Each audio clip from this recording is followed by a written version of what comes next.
This week in Algebra 1, we're going to be still graphing quadratic functions, but we're going to be focusing on another way to graph rather than factoring, because not everything is factorable.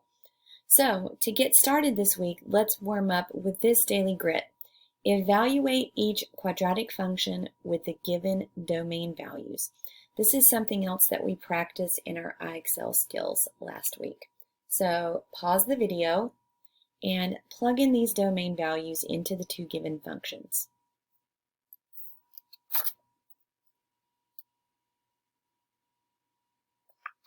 Okay, let's give them a check. So first of all, the first function, negative 3x squared plus x minus 2. We're going to be plugging in 0. And I wanted to reiterate the point that 0 is the easiest thing to plug in, because 0 is simply going to cancel out every term that has an x in it. So f of 0 will be negative 3 times 0 squared plus 0 minus 2, which cancels out the first two terms, only leaving the constant. So once again, the constant in these functions will always be the y-intercept, where the graph crosses the y-axis. Now let's plug in 2. F of 2, negative 3 times 2 squared plus 2 minus 2. Again, emphasizing you really cannot overuse parentheses, and most especially if you're plugging anything into the calculator. You're definitely safer using parentheses. Let's follow order of operations. So square first, and then multiply. And of course 2 minus 2 is 0, so we're left with negative 12. So the value of the function f is negative 12 when x equals 2. That's what's happening here. We're plugging in x values. Let's go for negative 2. F of negative 2.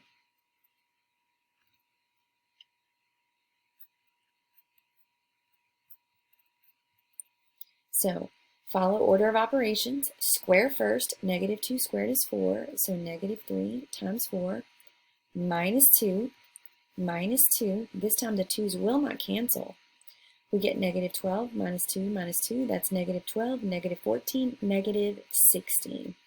So the value of the function when x equals 2 is negative 16.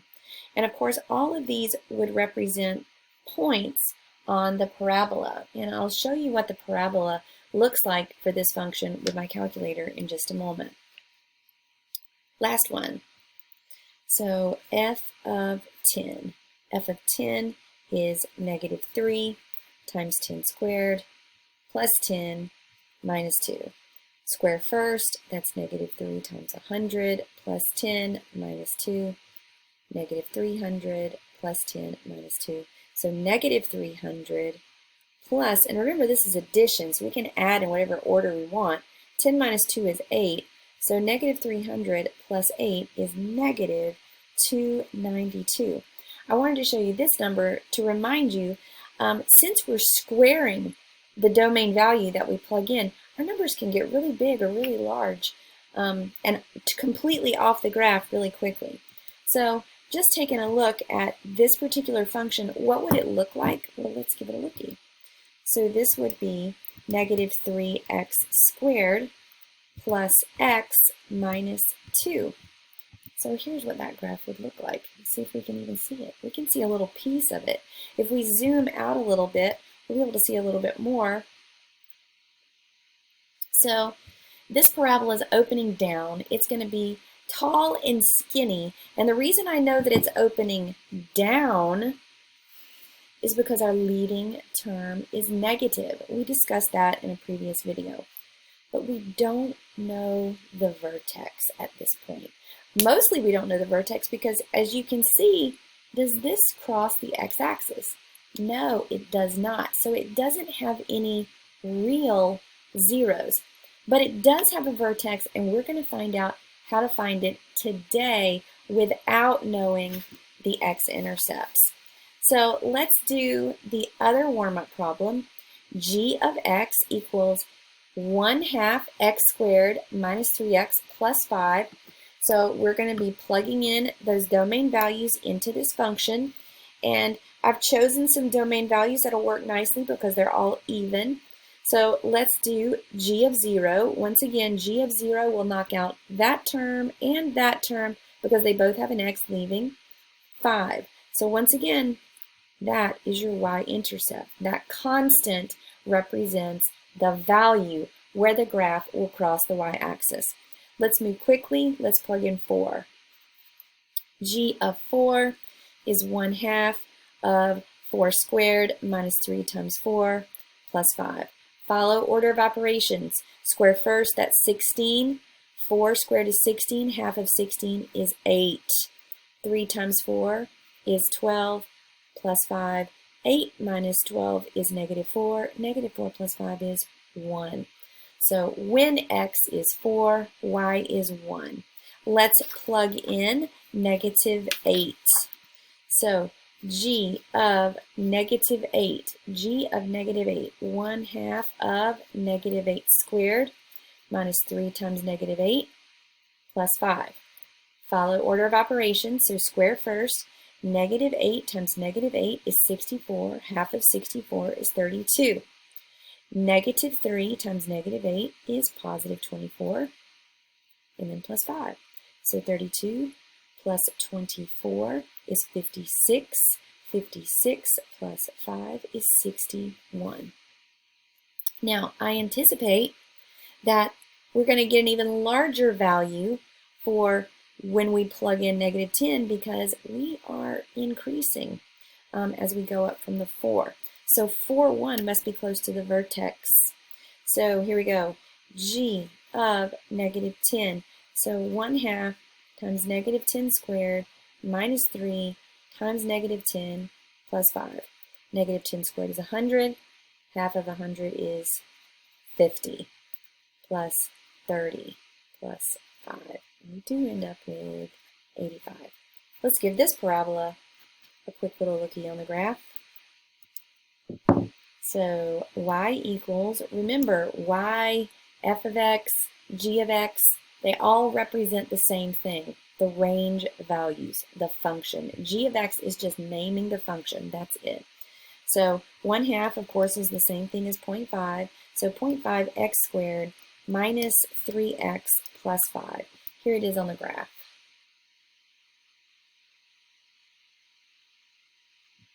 So our vertex is nearly on the x-axis. Not quite, but nearly on it. Once again, this graph does not pass through the x-axis, so we are unable to use the zeros or the x-intercepts in order to find the vertex. We need another way. We're going to see that today. This parabola opens up because 1/2, the leading coefficient, is positive. That's how I know the parabola is going to open up. And it's also a much wider parabola because that leading coefficient is between 0 and 1. So those are just some characteristics of a parabola that we're going to continue to talk about as we move through this information. So from the Google site review, we have a formula. So before we look at this, let's take a look at the Google site that I've prepared for you for Chapter 8. So, what if our quadratic equation doesn't factor? Well, we can use the vertex formula. So on our Google site this week, we've got a quick refresher on the general information about a quadratic function. Just what I just reminded you, if your a value, so f of x equals ax squared plus bx plus c, this is called a general form of an equation. It's completely has no numbers in it. Everything's in terms of a variable. So if our leading coefficient a is positive, the parabola will open up.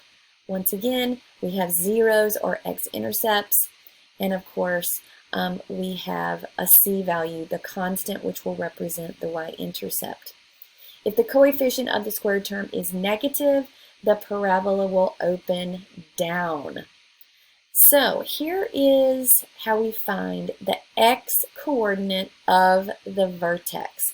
So given the function f of x equals ax squared plus bx plus c, we have the vertex formula, which is the opposite of b divided by 2 times a. This is a formula that you must know. So here's a quick example, and we're going to see more in the rest of the video.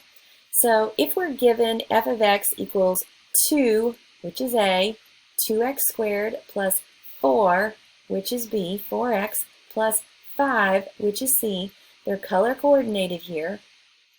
This is our a value, this is our b value, this is our c value. Please notice that this function is in standard form. It must be in standard form in order for you to extract a, b, and c. And since 4 is originally positive, when I take the opposite of b and plug it into the formula, it's going to become negative 4 over 2 times 2. So negative 4 over 2 times 2 is the same as negative 4 over 4, and negative 4 divided by 4 is negative 1. This gives us the x-coordinate of the vertex. Now, also on our Google site, I have included a very brief, less than 3-minute ed puzzle that you need to complete with my math BFF, Nancy Pye. And she also shows you how to use the vertex formula. Okay, let's get back to our practice problems. So once again, here's the vertex formula, and this is something you must know. Now we're going to hit both pieces of it. So the first thing you do is you find the x-coordinate of the vertex. And then, of course, once you start creating an xy chart, once you know the x-coordinate of the vertex, you plug it into the function in order to find the y-coordinate of the vertex. So that's why I represent the y with f of opposite of b over 2a, because you first have to find that value and then plug it into the function in order to find the y value. Let's do some practice problems. So here goes.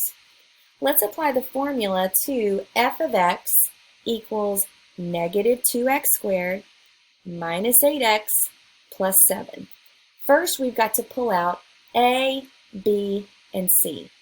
If the function is in standard form, there's a, negative 2. There's b, negative 8. Be certain to haul down the sign that is in front of the number. And lastly, our constant is 7. So if we know a, b, and c, which we're going to need for subsequent problems as well, we can then find the x-coordinate of the vertex. Right there, opposite of b over 2a. So in this particular function, b is negative 8. The opposite of negative 8 is positive 8 over 2 times a. a is negative 2. So 8 over 2 times negative 2 is 8 over negative 4, which is negative 2. So the x-coordinate of our vertex is negative 2. Think about that in terms of an xy chart. If I know that the x-coordinate of my vertex is negative 2, well then I have to plug it in order to find the y-coordinate.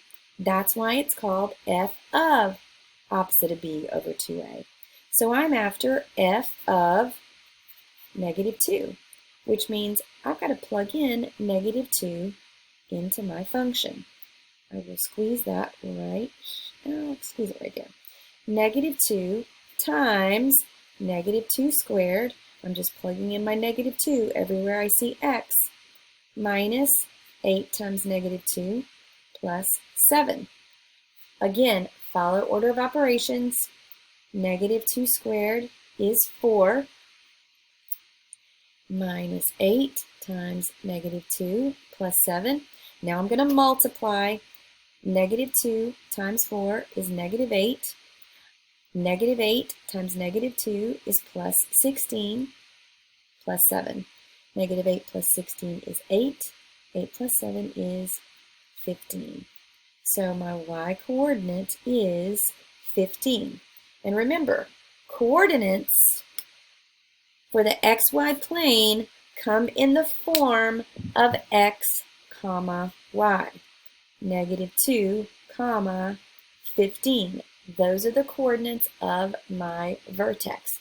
And if you'll recall from our work last week, the axis of symmetry must pass through the vertex, or the vertex must live on the axis of symmetry, however you want to say it.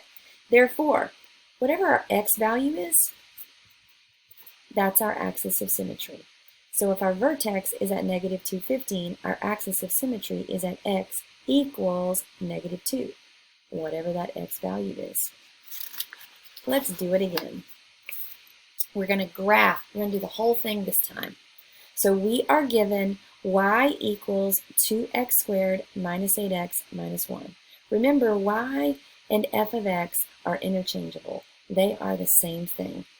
This polynomial is in standard form, so a is 2, b is negative 8, and c is negative 1. So opposite of b is 8. Over 2 times a, 2 times 2, that's 8 over 4. This time, positive 2. We're going to be plugging in positive 2 into the function. So f of 2. Everywhere we see an x, we're plugging in a 2. So 2 times 2 squared minus 8 times 2 minus 1. Quickly follow order of operations. 2 squared is 4. 4 times 2 is 8. Minus 16 minus 1. 8 minus 16 is negative 8. Negative 8 minus 1 is negative 9. Our vertex is at 2, comma, negative 9. I'm going to plot that point. Over 2, down 9, which means that my axis of symmetry is at x equals 2. So I am going to go down the page and put that axis of symmetry in as a dashed line. So x equals 2. My y-intercept is simply the c value. The c value is the y-intercept. So if I have a point at 2, negative 9, I also have a point at 0, negative 1. That's the vertex. That's the y-intercept. So over 0, down 1. Using symmetry, 2 points to the left, 2 points to the right. Now, we just need one more pair of points. And an easy one to find would be, well, why don't we just let x equal 1? Remember, our domain here is unlimited. This function goes on forever to the left and to the right. So let's plug in 1. What is f of 1? So 2 times 1 squared minus 8 times 1 minus 1. 1 squared is 1 times 2 is 2 minus 8 minus 1. 2 minus 8 is negative 6. Negative 6 minus 1 is negative 7. Over 1, down 7. Which means 1 to the left, 1 to the right.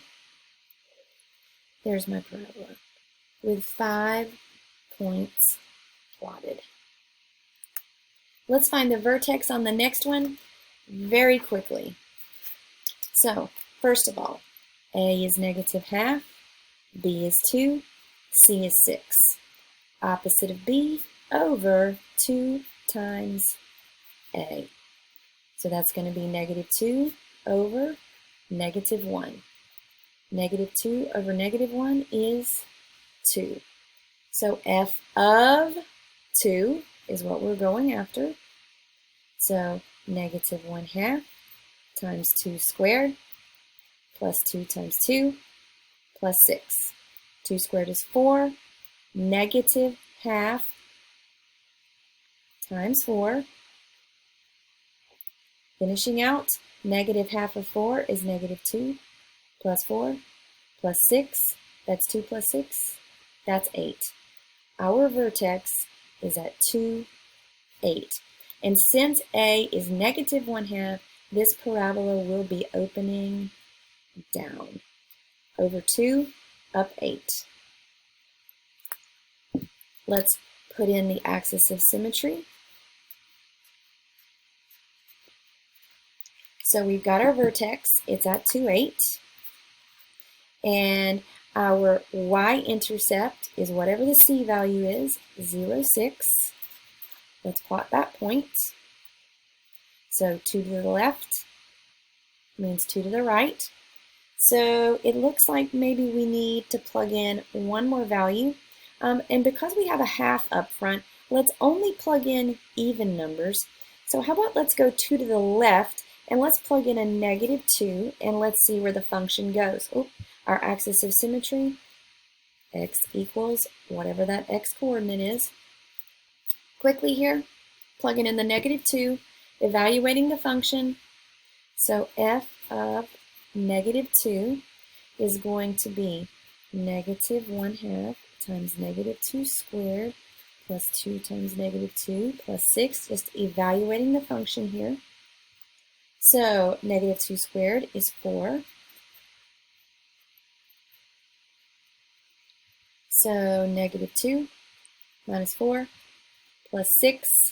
-2 minus 4 is -6, and -6 plus 6 is 0. We actually found a 0. So -2 up 0, 1, 2, 3, 4, 1, 2, 3, 4.